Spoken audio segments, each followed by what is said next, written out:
You're really good friends with Ed Sheeran as well, and I think I believe that he kind of credits you with launching his career a bit as well. And I think there are some sort of similarities between you two. You're both like highly successful. You both like seem to be in charge of what you're doing and know what you're doing. Do you see those similarities between you both as well? Yeah, we always have banter. Like, for example, he sold 102,000. I think I was with him on Sunday and was just having some jokes. He was like celebrating and whatnot. He must have said, "Oh, you sold 102,000 in the first week." And he was like, "I obviously hit 100,000 subscribers." Like, "Yeah, I just doubled your thing, but like, what are you gonna do? Like, imagine if every single 100,000 of those subscribers paid you $10.99."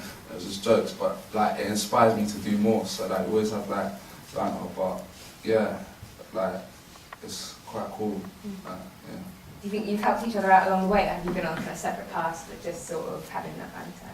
Yeah, like, people, like, it's proper weird, like, because like, he's my best mate, yeah, but like, I do the videos and he does singing, so people, like, for example, if I was a singer, it would be kind of like competition kind of thing, but it's healthy competition, because like, I've been nominated for a BTDMA, and like, it will be like, yeah, so what is he going to get nominated for kind of thing, and it's just kind of that friendly thing, and it keeps us both grounded, so I think it's like, it's all happy in that. You don't have to show everyone, but you showed me something in the taxi. I'm aware of it. No. It doesn't sound as weird as that. What happened is, like, we all made a deal, yeah, like, and we got like me, Ed, and like his manager and whatnot, and his and all the other people that's been involved with the album got a plus tattoo, so that's what it was. It was nothing else. And what was that? That's what he says. What's the plus tattoo about? That was his album name, innit? And like, basically we all made a deal. So if basically he sells 1 million, his manager's going to get a tattoo with a plus in his forehead. I don't think that's going to happen, but it said it's been done. And like, I said I'll get a tattoo there. Everyone got their tattoo here. I was not involved because that is the risk, and I was just like, nah. But yeah, a few of us got it done because we stick to our word, innit? So yeah.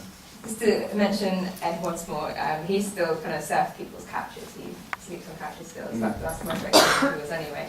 And I think you're still living at your parents', aren't you? Yeah, me and him are looking for a place at the moment. So yeah, it's gonna be a fully suave pipe.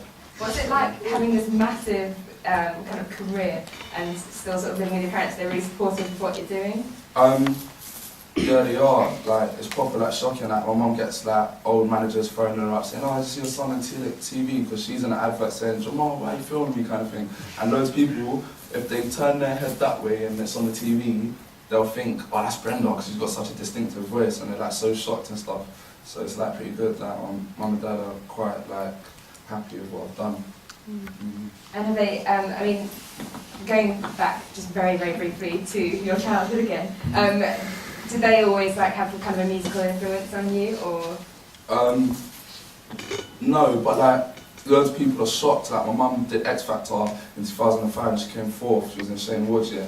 But like, I don't really go out there and say, "Yeah, I've done that and that and that," because it's not that. But like, every week when I was like, when I was in Shine Osborne's group, so like, every week we'd be chilling with Shine Osborne, I'd see all the people, like all these famous people, and it did inspire me to like one day kind of shoot them. But I wasn't doing videos back then, so it wasn't a thing, but yeah, it was pretty cool. Did you always sort of know it was going to happen in some way? Or did you just yeah, kind of, because I was always like filming on my mobile, like filming whatever happened and stuff. Yeah. So if people, like, I know I'm really motivated looking at the story, it's amazing, but what kind of advice would you have to people who maybe have an idea about what they want to do, or maybe some sort of business idea? How do you go about making it happen? 3 things I say is,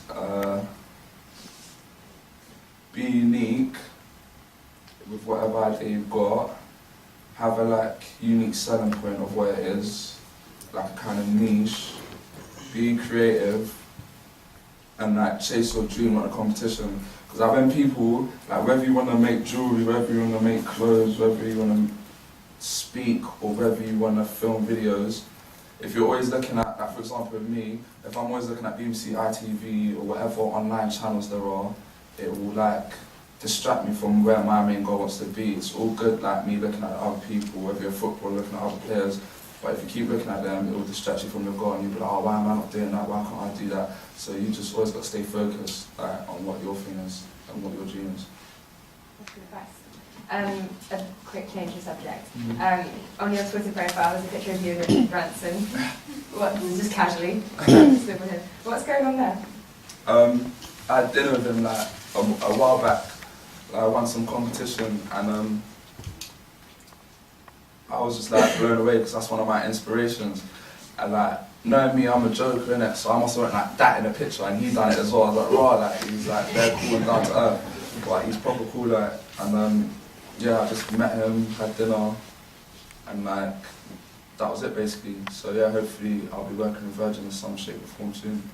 Awesome. So there's something in the making happening. Yeah, I got an email from his right-hand man today because I'm featured in the Evening Standard. So he emailed me saying like, what a great piece, blah blah. And he said he's looking over the idea at the moment, so fingers crossed something will happen soon. Yeah. And I know that you've signed a deal with Sony RCA as well. Yeah. Tell us about it. Yeah, I met a guy called Charlie Lysett who owns Lucid, and he wanted a way to like work with me. So he became the MD of RCA, and he gave me like my imprint label, so I'll be able to sign that. So I signed a guy called Maxstar, who I'm hopefully going to push to the level of Tiny Temper and above. So fingers crossed for that as well. How do you manage like juggling that with SBTV as well? I do it half and half. Do you? I know I'm everywhere. Like, I try and do it half and half. That's the best way to put it, I think. Yeah. Looking to the future now, how do you want to expand? What have you got in your mind's eye in the future for SBTV and for that as well, I guess? Well, I've got a T4 show coming, which is prime time, 5 episodes. They're filming at the moment, which starts in a couple weeks. It will be 5 episodes. That's going to be huge after the Google Chrome thing. And then I've got that clothing. I want to do events. So I've got sorting out an event at Coca on the 21st of December, which is like a Christmas party, and I made it 14 plus because loads of people couldn't come to my Nando's thing because 18 plus. I want to cater for everyone, and I've got like marketing stuff, but the main thing is just like pushing SBTV, and I also started like a production company as well. So we just directed Blue Robinson's latest video, Coming Home, and I've got plans to do a bit more. So like, I'm just trying to make every single bit. So like in clothing there's like Nike, Puma, Adidas. I want SBTV to be in there. In like production there's like Pulse, Tiger Aspect. I want SBTV to be the top of there, and then like loads of other things to like try and play with the big boys. Do you sleep ever? Yeah, I sleep like I try to get 8 hours sleep a day. Really? I swear I do. Do you I actually try. get 8 hours? No, but I'm trying. I swear I'm trying. I need to. Like, I probably need to. Yeah. I'm trying, but hard work, man. It'll pay off one day. So yeah. Definitely. Do you plan to, with SBTV, focus solely on the genres that you work with at the minute, or are you going to expand that as well to be a sort of youth channel that covers different? I want to be a youth channel that covers everything. Like, I remember when I used to approach labels, they used to like turn me away and say, "We don't want this artist on the urban channel." Like, and I was just like, "Alright, cool." Went away. And like one of these people was like, it was very hard to get Pixie Lot, but I've just recorded Pixie Lot. I've done 2 videos of her and an interview. So like, I want to expand eventually. I have to do it with time. So like the first interview I've done of Grime and Rap was Kelly Rowland. Then I've done like Bruno Mars.